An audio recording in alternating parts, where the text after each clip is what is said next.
कृष्ण राम गाते चले हरे कृष्ण राम।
वो बचपन की सारी बातें याद कर रहे हैं।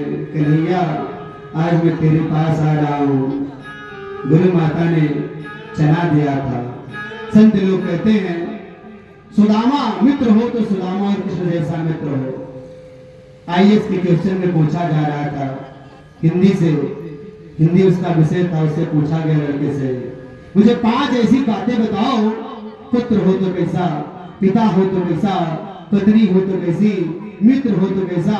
ये 5 लोगों की थोड़ा सा हमको बताओ, क्योंकि हिंदी तुम पढ़े हो, कह रहे हो वेद पुराणों में तुम्हारी बड़ी रुचि है, तो मुझे बताओ। कल मैं देख रहा था सुबह दिया था, तो मित्र हो तो कैसा, सुदामा महाराज और कृष्ण जैसा। सुदामा जी मन में विचार करते जा रहे हैं कि वह बचपन की बातें। एक बार कुछ चोर कहीं से चुरा करके चना लेकर के आ रहे थे, कुछ लोग उनके पीछे लगे हुए थे। ऐसा मिलता है दृष्टांत कि वह जब चोर देखे कि हमारे पीछे लोग हमारा पीछा कर रहे हैं और ये सारा धन दौलत ले लेंगे, चना ही सिर्फ था।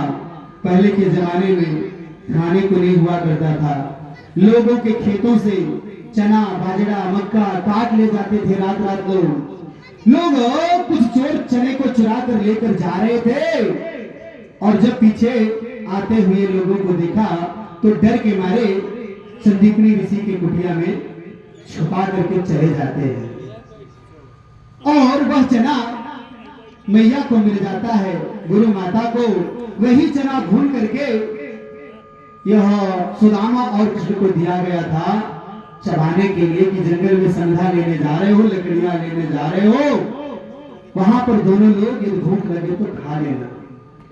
सुदामा बड़े ही ब्रह्मज्ञानी थे और कन्हैया तो परमपिता परमात्मा थे ही। सुदामा को लगा कि इस चने को कन्हैया खा लेंगे तब तो जीवन भर इनको भी दरिद्र ही बना रहना पड़ेगा, क्योंकि चोरी का धन है। चोरी के धन को खाने से जो पाप लगेगा वो सारा पाप मैं ले लेता हूँ। मेरा कन्हैया सलामत रहे, अपने मित्र की रक्षा के लिए जीवन पूरा गंवा दिया। सुदामा मित्र हो तो सुदामा जैसा मित्र हो। आज सुदामा उन बातों को याद कर रहे हैं, काश मैंने चना न खाया होता, तुझे भी दिया होता, लेकिन मैं तुझे नहीं दे सकता था कन्हैया। तू अपने राम में मस्त रहो, तेरी कृपा से मेरे पास सब कुछ है। ये मेरी पत्नी जो है ना वो मुझे फेर करके पठा रही है। मैं तो तेरे दर्शनों को अभिलाषा था, आ रहा हूं तो सिर्फ दर्शन करने के लिए पपीहा आ रहा है। ये दर्शन रूपी पान करके तृप्त हो जाएगा, क्योंकि मुझे कुछ चाहिए नहीं।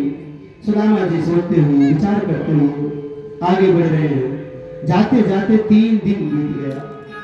3 दिनों से बीत गए, बहुत थक गए महाराज, कांटे धंस गए पैरों में, बहुत दुखी हुए।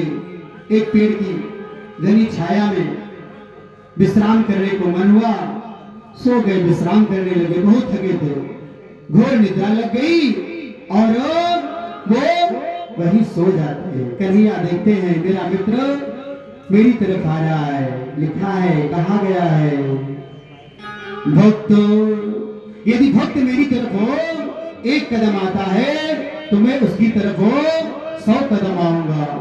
आज सुदामा कन्हैया के द्वारे जा रहे हैं। कन्हैया रात्रि में ही अपनी योग माया से सुदामा को अपने पुरी में, द्वारिका पुरी में ला करके पहुंचा दिए। सो रहे हैं महाराज। उठे, आंख खुली, देखने लगे ये सब भी कहां मैं पहुंच गया।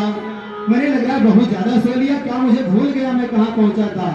भैया मैं लग रहा है रास्ता भटक गया हूं, कृपा करके मुझे थोड़ा अवगत कराइए।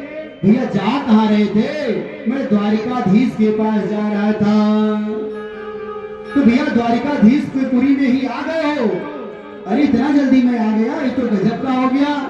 फिलहाल कन्हैया तेरी माया, तूने जैसा किया हो, इतना जल्दी मैं पहुंच गया तो चमत्कार हुआ।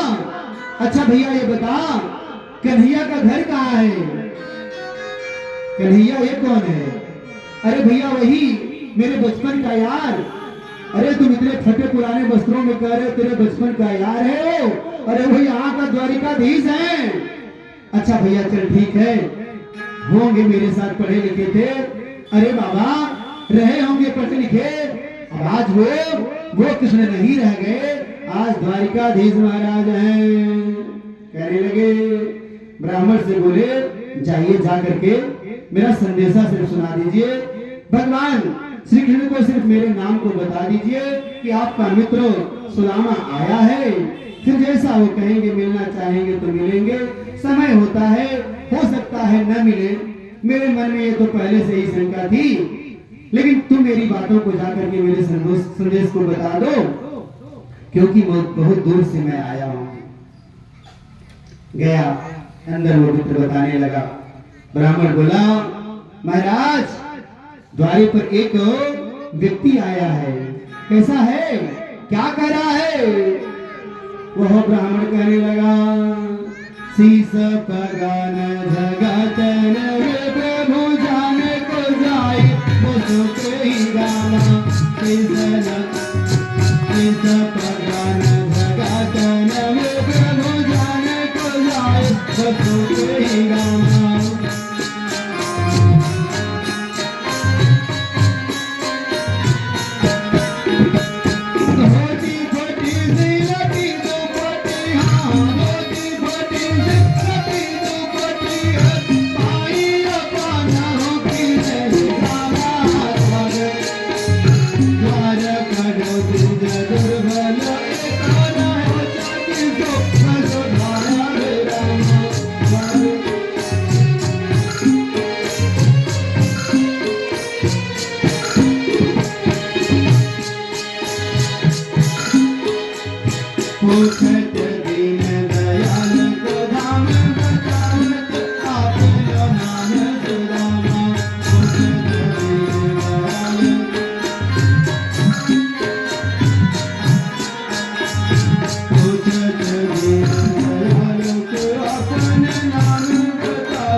जैसे ही परम मित्र सुदामा के नाम की आवाज जाती है, भगवान ऐसे दौड़ते हैं, बिना खड़ाऊ पहने, बिना गमछा लिए, अपने कुछ भी नहीं धारण करते हैं।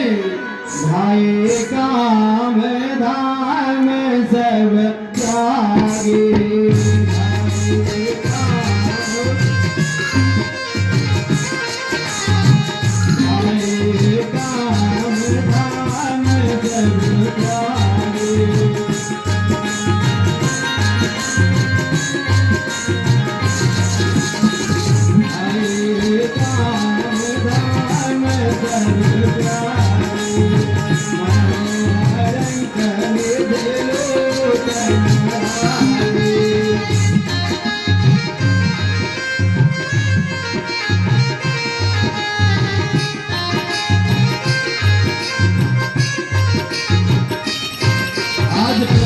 दौड़े हैं जैसे भगवान रामचंद्र जी भैया भरत से मिलने के लिए दौड़े थे।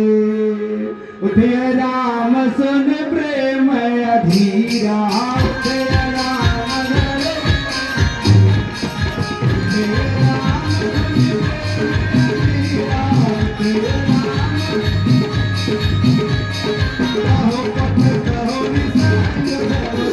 राम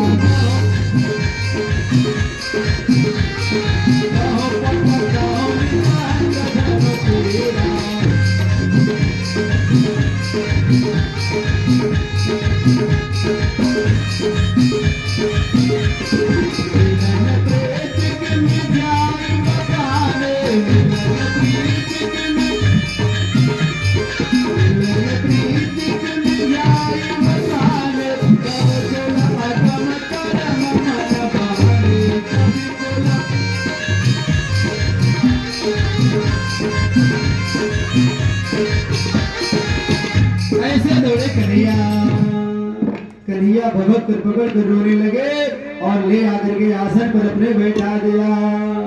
कन्हैया देख रहे हैं मित्र तू इतना देर कर दिया आने में, तेरी दशा ऐसी ऐसे बेहाल विवाहे न सो पर कंटक जाने लगे तूने जोए, ऐसे बेहाल विवाहे न सो पर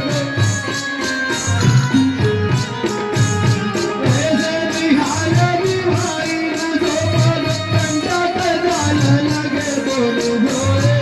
आया महादेव बतायो सखा तुम आयो इतना की तेरी न कोई, आया महादेव बतायो सखा तुम आयो न इतना की तेरी न कोई।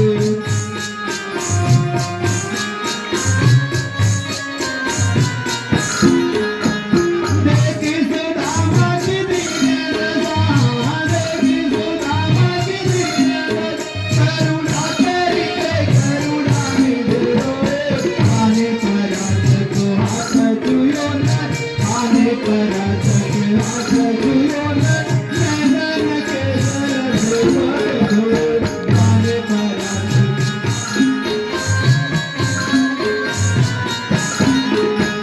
देखी सुदामा की दीन दशा, करुणा करी के करुणा निधि रोए।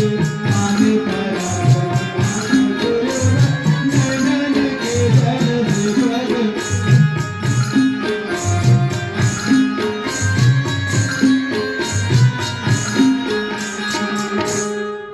बोलिए श्री मां की बिहारी लाल की जय हो। बहुत रोने लगे, कन्हैया बहुत रोए हैं। जब तक पत्नियां जल लेकर के आती उसके पहले परात में पैर को रखे थे, आंसुओं से ही पैरों को धोए डाले। इतना रोए कन्हैया, कभी इतना नहीं रोए थे। श्री कृष्ण सुदामा को स्नान करवाया, फिर पश्चात ले जाकर के नए कपड़े पहनवाए, कुशल छेम पूछने लगे। अच्छा, ले गए अपने सैनिक कक्ष में जहां रहते थे, आपस में दोनों मित्रों की बातें होने लगी। अच्छा कन्हैया, अरे तेरा विवाह हुआ कि नहीं? हाँ प्रभु हुआ, क्यों नहीं हुआ? भाई लड़काई का प्रेम कहाँ कैसे अली टूटे, बचपन का प्रेम जीवन भर याद रहता है। आज दोनों प्रेमी मिले हैं, दोनों मित्र आपस में बातें कर रहे हैं। श्याम पूछने लगी, सुदामा तू बता तेरे घर की दशा कैसी? सब बढ़िया है, ठीक है, अच्छा है, सब प्रभु की कृपा है महाराज, सब चकाचक चल रहा है। अपने गम को नहीं बता रहे, दुख को नहीं बता रहे। कितने बड़े संत हैं, सन्यासी हैं, महात्मा है सुदामा जी। कन्हैया बोले हाँ विवाह तो मेरा भी हुआ। अच्छा बताया नहीं? अच्छा चल मिला ही दे। कन्हैया बोले हाँ अभी तो सही कह रहा है, अब बताने की क्या बात है, मिला ही देते हैं। चलो भाई रुक्मिणी सारे लोगों से बोल दो आकर के, बड़े ही ज्ञानी महात्मा ब्राह्मण है, सभी लोग इनके पैरों को छू करके प्रणाम करें, आशीर्वाद लें। अब सारे लोग आने लगी, एक एक करके आती गई। पति प्रिया भव, कल्याण भव, पुत्रवती भव, सदा सुहागन हो। महाराज आशीर्वाद दे रहे हैं। अच्छा ये कौन है? ये रुक्मिणी है। अच्छा अच्छा, बहुत अच्छा, बहुत अच्छा, स्वभाव से लग रहा है, अच्छी है। ये कौन है? दूसरे नंबर पे। अच्छा सद्भामा है। अच्छा ये कौन है? सबका नाम दो चार लोगों का गिनाए। अरे कन्हैया तेरे पास कितनी पत्नियां हैं रे? बस महाराज। अच्छा इतनी पत्नियां हैं फिर भी तूने मुझे कभी बताया नहीं, किसी को तो निमंत्रण दे दिया होता। अरे भैया मैं खुद ही नहीं जानता मेरा विवाह कैसे कब हो गया, कभी चिट्ठी छपी ही नहीं मेरे विवाह की, और विवाह हो गया तो मैं कैसे तुझे बता दूं। अच्छा और कितनी है? 10 20 25 50 जितनी हो सबको बना ले, मैं सबको आशीर्वाद दे देता हूँ। अच्छा ठीक कहते हैं। 500 तक देते देते महाराज के मुंह से वो बंद हो गया, आवाज आना। बोले महाराज इस प्रकार से अगर और हो इकट्ठे बोला कितनी है बता दे दे। अरे अभी तो आधा नती हवा महाराज, अभी कहां? अच्छा कितनी है रे? 16,108। अरे बाप रे बाप। अच्छा ऐसा है तू ऐसा करे पति को आशीर्वाद दे देंगे, सारी पत्नियों को मिल जाएगा।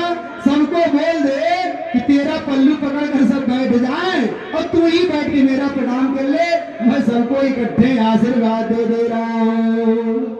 हाँ सखा, ये बात तुमने बहुत सही कही। अब सारे लोगों से बोले भैया अक्षत फूल लेकर के बैठ जाइए, ब्राह्मण देवता के चरणों में प्रणाम करिए। अब ब्राह्मण देव सुदामा सबको आशीर्वाद देने लगे। सभी लोग आशीर्वाद पाकर के बड़े खुश हुए। अंतःपुर में बातें हो रही है दोनों मित्र से। अच्छा सखा, मेरी भाभी ने मेरे लिए कुछ दिया है कि नहीं? हाँ, कुछ दिया तो नहीं है। नहीं, ऐसा तो नहीं हो सकता है मेरी भाभी मेरे लिए कुछ दी ना हो। तू बचपन का जो चोरी का तेरा स्वभाव था आज भी नहीं छूटा है। अच्छा तो तूने ही कहाँ छोड़ दिया है? तू भी तो चोरी चोरी सारी शादियां कर रही थी, एक भी बार नहीं बताया। आगे चना गुरु मत दिए तुम सोलिए चबी हो जाए दिनो। आगे चना गुरु मत दिए, आगे चना गुरु मत दिए तुम सोलिए चबी हमें नहीं देना। आगे चना गुरु चोरी की बानिया जो न कभी तुम, चोरी की बानिया जो न कभी, चोरी की बानी में हो जो कभी मेरे, चोरी की बानिया जो न, चोरी की बानिया जो न कभी तुम, चोरी के बानी हो जो कभी, चोरी के बानी। जगत पिता जगदीश्वर परमात्मा से कौन चोरी कर सकता है? कन्हैया देख रहे हैं सुदामा पोटली को बगल में दबाए ऐसे करके बैठे हैं महाराज। कन्हैया धीरे से पोटली को खींच लिए। तो चुरा के रखा था ना, देख भाभी मेरे लिए कितना अच्छा उपहार भेजी है, तो दे नहीं रहा था। लज्जित हो गए सुदामा। भाई सिर्फ चावल लाए हैं, इतने बड़े राजा महाराजा के घर आकर के तुच्छ भेंट चावल कैसे मैं दूं? लज्जित हो गए सुदामा। कन्हैया तू मुझे लज्जित न कर। अरे सखा तू क्या बात करता है? तुरंत खोल दिया। अरे आओ आओ आ जाओ, देखो कितना अच्छा उपहार मेरा सखा लाया है। और ले करके वो मुट्ठी भर करके खाना शुरू कर दिए। एक मुट्ठी खाए, दूसरी मुट्ठी खाए। रुक्मिणी देख रही है। रुक्मिणी बोली प्रभु हम तो रहने दो। रुक्मिणी क्या बात करते हो? वो याद करो सिर्फ एक चावल था इनके पास खाने को रात्रि में, मुझे निवेदित कर दिया था। पूरा परिवार वैसे सो गया था। मेरे पास अभी एक लोग बचा है, 2 लोग दे दिया हूं। तो महाराज क्या आप भी सुदामा जैसे हो जाना चाहते हैं? हाँ, तभी तो हम में सुदामा में कोई अंतर नहीं रहेगा। अपनी सारी पूंजी हमको दे रखी थी सुदामा, आज मैं भी चाहता हूं अपनी सारी पूंजी सुदामा को निवेदित कर दूं। नहीं महाराज, एक कमान, एक ही बार में एक लोग, दूसरे बार में दूसरा लोग पकड़ लेती हाथ। महाराज अब मत लीजिए, हम लोगों को भी प्रसादी लेने दीजिए। सारे लोग ले लेती हैं और थोड़ा थोड़ा बांट करके सारी पत्नियां उनकी प्रसाद ग्रहण करते हैं। कन्हैया पूछने लगते हैं, ऐ प्रिय ऐसे थे और बताओ घर की क्या हाल है? भाभी जी ने क्या मुझसे कुछ कहा था? कोई संदेशा? नहीं, अब मैं बहुत ज्यादा रुकूंगा नहीं और जाना है, मुझे घर जाने दो। कन्हैया बड़ा अच्छा लगा तुझसे मिल के, बचपन की सारी यादें ताजी हो गई। अब मेरा मन कर रहा है कि जाऊं घर पर। ये तो चाह रहे हैं कि मैं जाने लगूं, कुछ मिले हमको। अच्छा आप जाना चाह रहे हैं, ठीक है महाराज, कोई बात नहीं, रहते 2-4 दिन तो बड़ा अच्छा लगता। नहीं महाराज, परसों से आए हैं, 2-3 दिन तो भी अब जाने दीजिए। अच्छा भाभी ने कुछ कहा था कि नहीं? आप बताए नहीं? हाँ कन्हैया अब जा रहे हैं तो सोच रहे हैं कुछ बता ही दूं। भाभी ने क्या कहा था?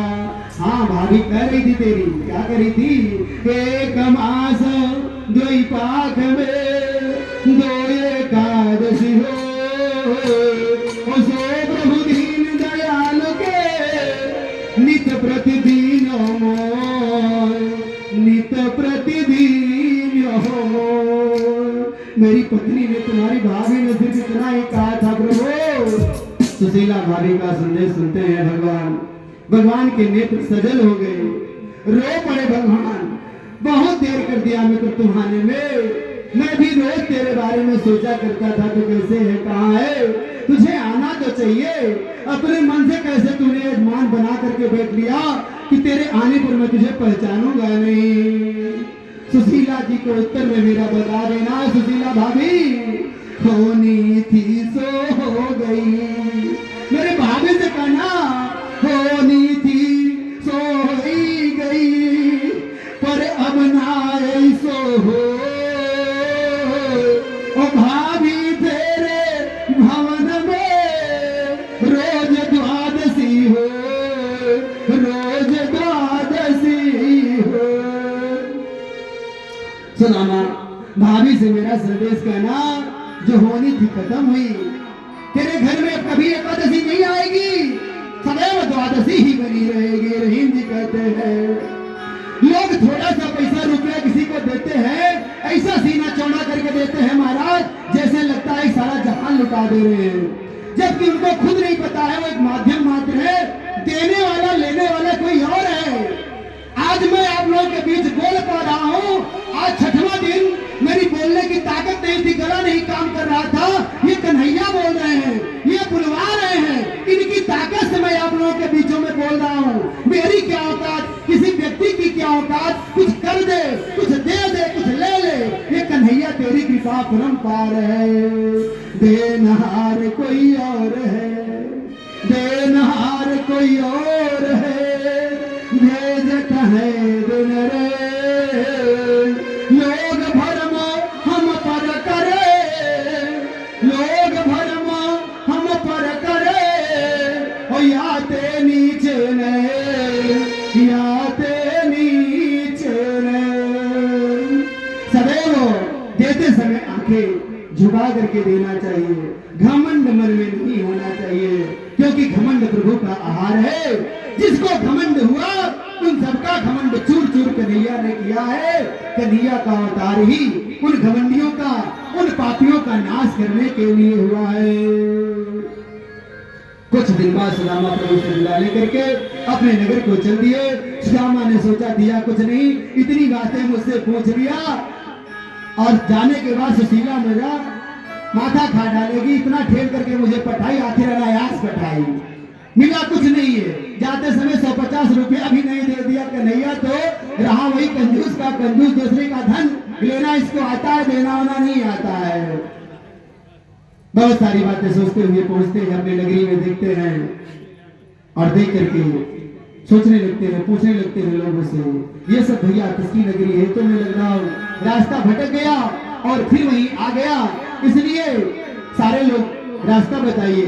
लोग कहते हैं नहीं, ये आपकी नगरी है सुदामा जी, और आपकी पत्नी के कृपा से ही, आपकी कृपा से ही यह पूरा नगर द्वारिका नगरी जैसी बन गई है। सारी बातों को बताया जाता है। सुदामा जी महाराज जान करके बहुत प्रसन्न होते हैं और अनासक्त होकर के भगवान का जीवन भर भजन करने लगते हैं। बातें बहुत सारी हैं, समय ज्यादा हो रहा है, इसलिए कथा को विश्राम करते हुए आरती की तैयारियां आप लोग करें।